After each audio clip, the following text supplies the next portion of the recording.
Month, I visited the Gardens of Hope, a nonprofit botanical garden designed to provide therapeutic horticulture to all. Co-founders Joe and Liz Grumbine gave me a tour of this slice of paradise, with soaring trees, sprawling gardens, and a stream full of wildlife.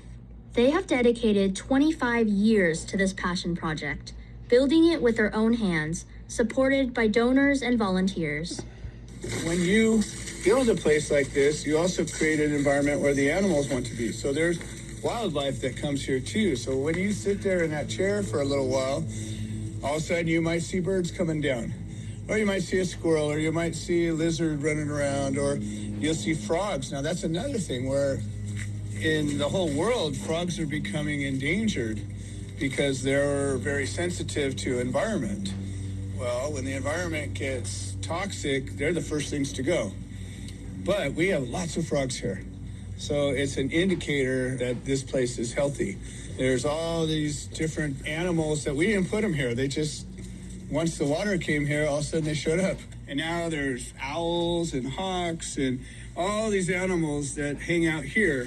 In the springtime, there was just millions of tadpoles and toads and frogs and all kinds of critters that are now using that for home. This happened as a result of all of our hard work, but nature works with us. Here, sustainability and good farming practices are the name of the game.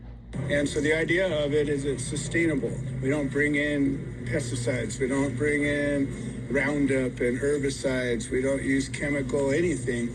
As you're walking around, you can see all these trees and plants, and so everything's been recycled. Everything's been composted, and that's actually what turns into the nutrients that the plants feed off of. We use natural predators. So instead of using bug spray, we have bugs that eat other bugs. And we have frogs and lizards and birds and all these things that eat bugs. We actually make our own soil. The compost I was telling you about, that's one of the components. I dig sand out of the creek. That's a component. We have chickens in the back. We use some of the soil from inside their coop. And then I add only one ingredient, which is perlite. And that's a natural rock mineral. And that soil is our potting mix that we use in putting all of our plants together.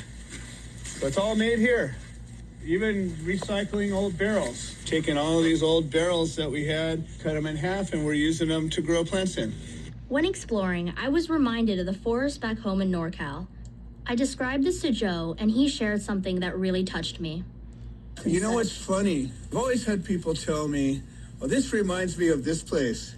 And I've had people tell me that it reminds them of Florida. I've had people tell me it reminds them of Georgia. I've had people tell me it reminds them of Jamaica, all these places, Canada, that have nothing to do with each other, but there's something about it that it connects you to a place that you find beautiful.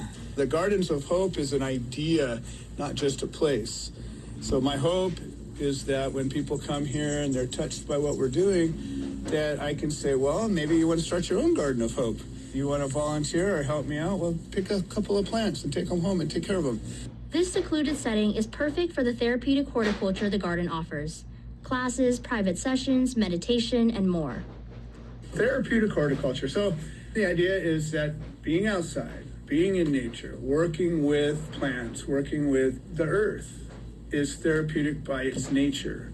For mental issues, anxiety, depression, PTSD, you come to a place like this and just being here and doing nothing is therapeutic. But then you add an activity to it. There's any number of things, or even just working in the garden. It's all got a therapeutic value. And then there's physical ailments. You have a hard time with motor control, or you had an injury.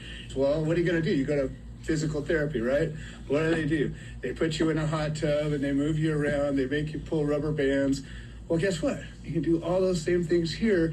Now you're outside turning some cutters, you're moving a shovel, you're planting seed, you're reaching, picking something, you're getting all those same values. It adds more to it. These plants are giving you something too. They're giving you their oxygen, they're sharing their electrons with you. That's it, mind, body, spirit. Therapeutic horticulture has something for everybody.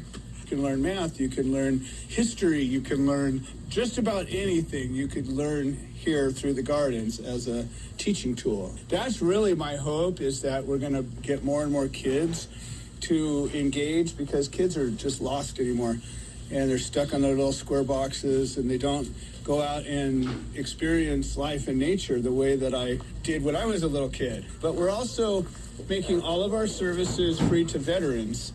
And this is a human interest story. This is all about making a place where people can heal and learn and grow and have community. I mean, the thing that's going to come with these courses is it's going to create community. So take your own trip to the Gardens of Hope at 26521 Hammock Avenue, Paris, California. To learn more, visit thegardensofhope.org. From 91.9 KVCR News, it's Allison Wang. And coming up next, it's the second edition of the California